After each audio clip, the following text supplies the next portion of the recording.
1절 믿음은 바라는 것들의 실상이요 보이지 않는 것들의 증거니.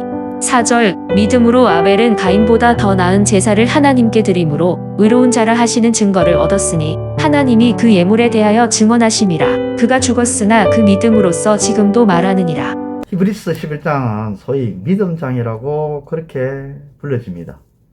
그렇게 불리는 이유는 믿음의 정의와 믿음으로 살았던 여러 인물들을 소개하고 있기 때문이죠.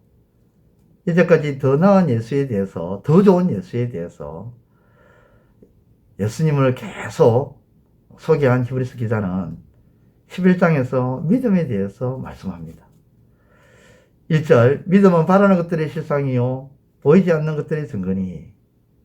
이 1절은 믿음을 명확하게 정의하고 있습니다. 믿음은 바라는 것들의 실상이고 보이지 않는 것들의 증거라고 선포합니다. 먼저 실상은 히피스템이라는 명사로 문자적으로는 아래에 서 있는 것, 그런 것을 의미합니다. 토대, 다시 말해서 토대, 기초라는 그런 의미가 있는 것이죠. 이러한 문자적 의미 외에도 본질, 실체, 확신, 보정, 다양한 의미를 포함하고 있습니다. 따라서 믿음이란 무엇이냐? 믿음은 소망을 이루는 토대다. 믿음은 소망을 보증해주는 실체다라는 것입니다. 히브리서 기자는 믿음을 보이지 않는 것들의 증거라고 소개를 했는데, 이 증거라는 이 엘렌코라는 이 명사도 밝히 드러내다, 폭로하다, 납득시키다 등의 뜻으로 사용되어집니다. 따라서 믿음은 소망을 밝히 드러내주는 것, 소망을 확신케 하는 것이 믿음이다, 이런 뜻이죠. 종합해보면 믿음은 우리 신앙생활의 중요한 토대가 되고 바라는 것에 보증이 되며 우리가 바라는 것에 실체가 된다, 이런 뜻입니다. 하나님의 말씀은 약속 있는 언약이기 때문에 믿음을 전제로 합니다. 아무리 하나님의 말씀이 반드시 성취되는 신실한 말씀이라 할지라도 내게 믿음이 없으면 그 말씀은 나에게 아무런 유익이 없는 거예요. 고린도전서 13장 13절에 그러므로 믿음은 반드시 지켜야 하며 항상 우리에게 있어야 하는 것이다 라고 표현하고 있죠. 말씀하고 있습니다.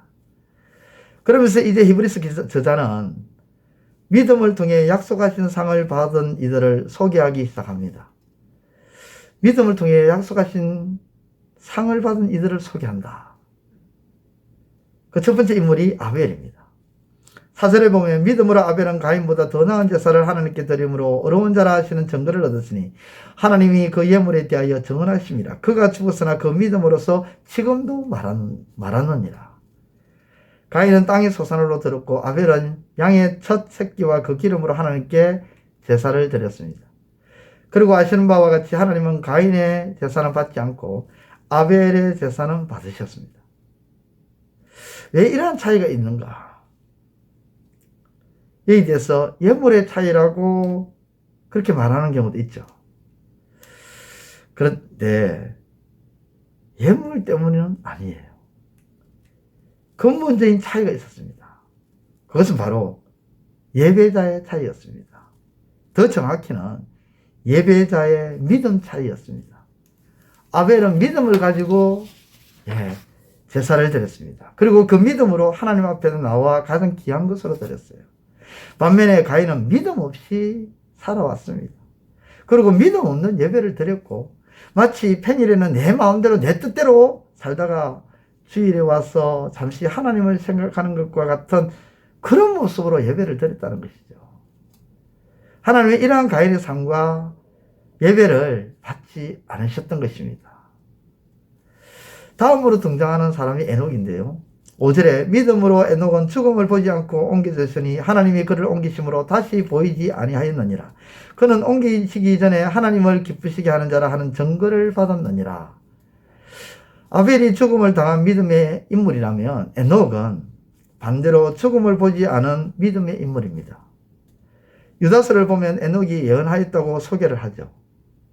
무엇보다도 창세기에 보면 에녹은 하나님과 동행한 인물로 나옵니다. 그는 날마다 믿음으로 살았습니다. 날마다 하나님을 의식하고 하나님을 바라보며 살았던 인물입니다.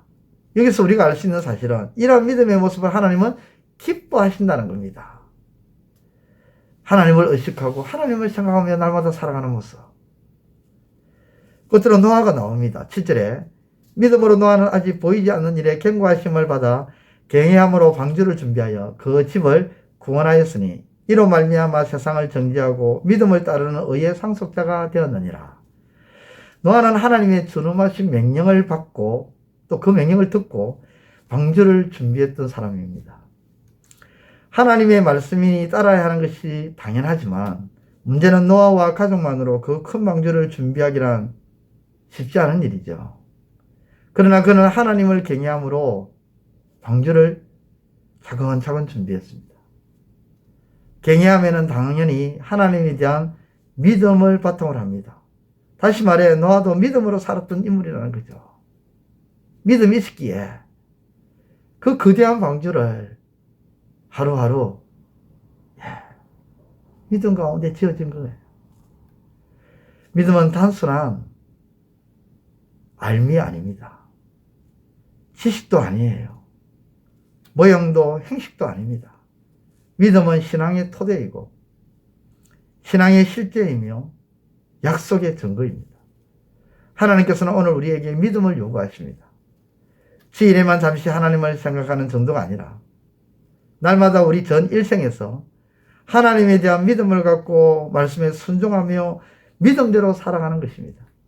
그리고 이렇게 믿음대로 살아갈 때 하나님께서 약속하신 그 은혜의 실체를 누릴 수 있게 되는 것입니다.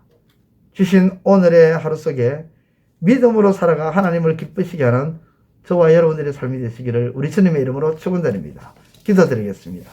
하나님 아버지, 우리의 믿음이 실체가 되게 하여 주시고 우리의 믿음이 우리 신앙의 토대가 되게 하여 주옵소서. 잠깐 주일만 되면 하나님을 생각하고 하나님을 기억하고 하나님을 의식하는 삶이 아니라 매 순간 어느 장소 어느 때 어느 시에든지 하나님을 의식하고 하나님을 기억하고 그래서 그 하나님을 찬양하며 그 하나님을 경외하고 그 하나님을 사랑하며 아버지 사랑하는 우리의 삶이 되게 하여 주옵소서. 예수님의 이름으로 기도드리옵나이다. 아멘. 이제 오늘 받은 말씀으로 함께 기도하겠습니다. 첫째, 믿음은 우리 신앙생활의 중요한 토대가 되고 바라는 것의 보증이 되며 우리가 바라는 것의 실체가 되는 것임을 확신하게 하소서.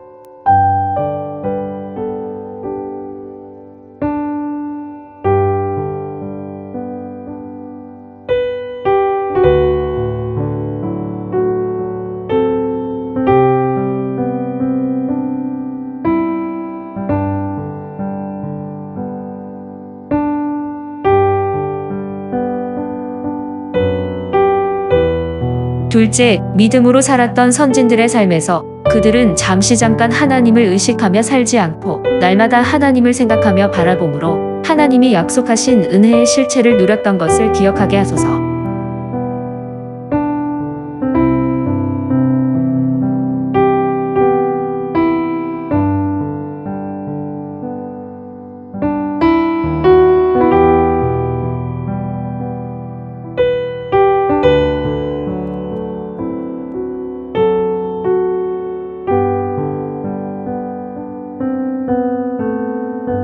이제 오늘의 기도 제목을 가지고 합심하여 기도하도록 하겠습니다.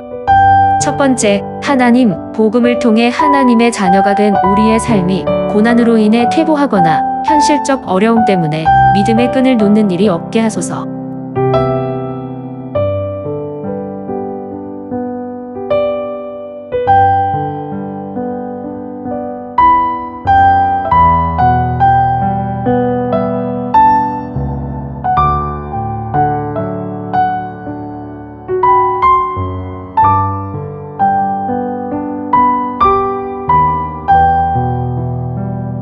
두 번째, 하나님, 기복주의 신앙이나 현실에 안주하고자 하는 그릇된 마음을 떨쳐버리고 소망과 믿음과 인내로 견디며 나아가는 참된 신앙인이 되게 하소서.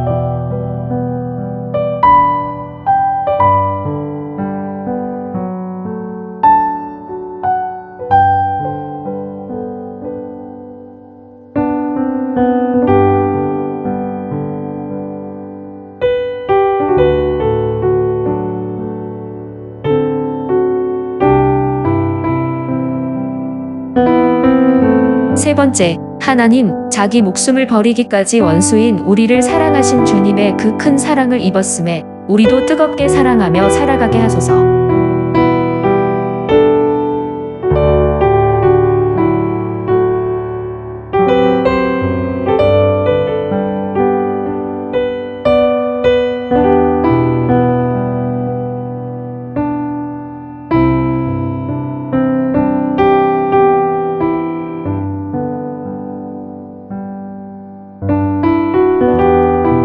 이제 개인의 기도 제목을 가지고 하나님 앞에 기도하시기를 바랍니다.